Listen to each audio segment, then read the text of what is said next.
We grow and process Canadian ginseng right here in Ontario. It's a very labor-intensive process, but it's all about making sure that every root meets our high standards. Hi, my name is Schelling Yeh, and welcome to Grey Mountain Ginseng. Canadian ginseng is very good for things like diabetes. So the Canadian Diabetes Association says it's good for controlling sugar levels. It's good for memory. It's good for ADHD. It's good for immune systems, your breathing systems. It's good for your digestion. It's been in traditional Chinese medicine for hundreds of years.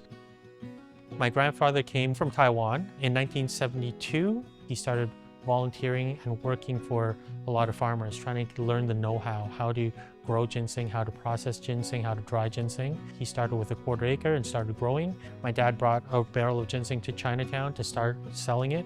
His first time he sold it, it was like, wow, it's more than he expected. And then so what we decided to do at that time, or my parents, was expand into retail. So our first store was in Mississauga, Chinatown, and we just went from there. Ginseng is harvested once a year. Once it's harvested and dried, it comes into our facility where it sits here until it's processed.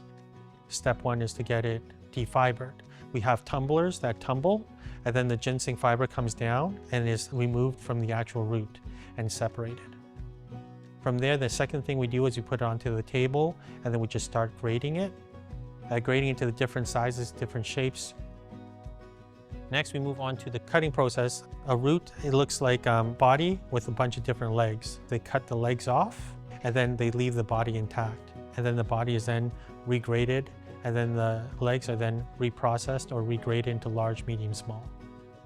Our process is always cut, add value, and regrade. Cut, value, and regrade. So there'll always be new things that we see, different size, different shape. Inside, the meat color might be different, the skin color might be wrong, the size might be graded incorrectly. We are very manual in how we grade our ginseng, as you can see. All of this is done to ensure we meet the high quality standards.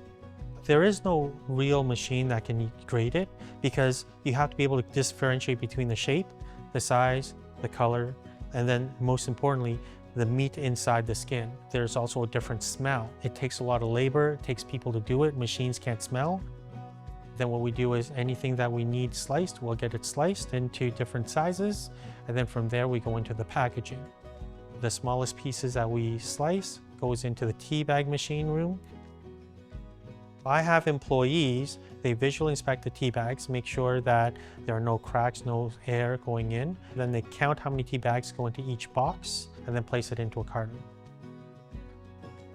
If it doesn't need to be processed, let's say someone buys raw ginseng, we'll get it loaded into containers and shipped out.